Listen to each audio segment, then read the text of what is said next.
नाज़रीन breaking news अवांखे ॾींदालू त लखी गुलाम शाह में मुबैना तौर गुम थी वियल ॻोठ मीरवा वासी नींगर शकील महर घर पहुची पियो आहे। अहम ख़बर अवांखे ॾींदालू त लखी गुलाम शाह में मुबैना तौर गुम थी वियल ॻोठ मीरवा वासी नींगर शकील महर घर पहुची पियो आहे। कंहिं बि अगवा न कयो हो, गाॾी में चढ़ी माइटनि ॾे वियो हुयसि। अवांखे अपडेट कंदालू ब्रेकिंग न्यूज़ है तो लखी गुलाम शाह में मुबैना तौर गुम थी वियल ॻोठ मीरवा वासी नींगर शकील महर घर पहुची वियो आहे। नींगर शकील महर जो चवणु आहे त कंहिं बि अगवा न कयो हो, गाॾी में चढ़ी माइटनि ॾांहुं वियो हुयसि।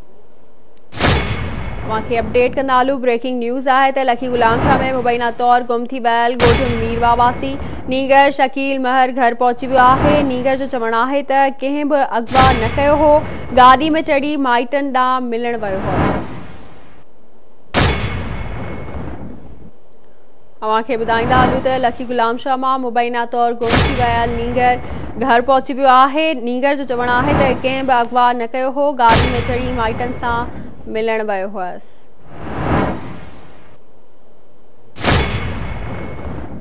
इन हवाले से राब्तो कयो आहे लखी गुलाम शाह में आवाज़ टीवी के रिपोर्टर हिदायतुल्लाह महर सां। जी हिदायतुल्लाह, कहिड़ा तफ़सील आहिनि? जी हिदायतुल्लाह, कहिड़ा तफ़सील आहिनि?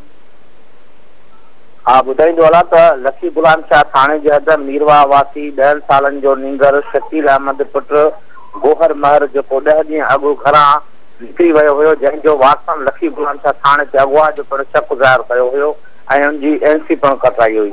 जॾहिं त अॼु सुबुह सवेरे जो पासो मासूम 10 सालनि जो नींगर घर पहुची वियो आहे ऐं वासन में ख़ुशी जी लहर थियण लाइ जॾहिं मासूम नींगर खां पुछियो वियो त हुन इहो चयो त गाॾी में चढ़ी माइटनि तरफ़ घोटकी वियो हुयुसि ऐं अॼु सुबुह सां वापसी थियो आहियां। जी ठीक है, अवां जी वॾी महिरबानी अपडेट करण लाइ।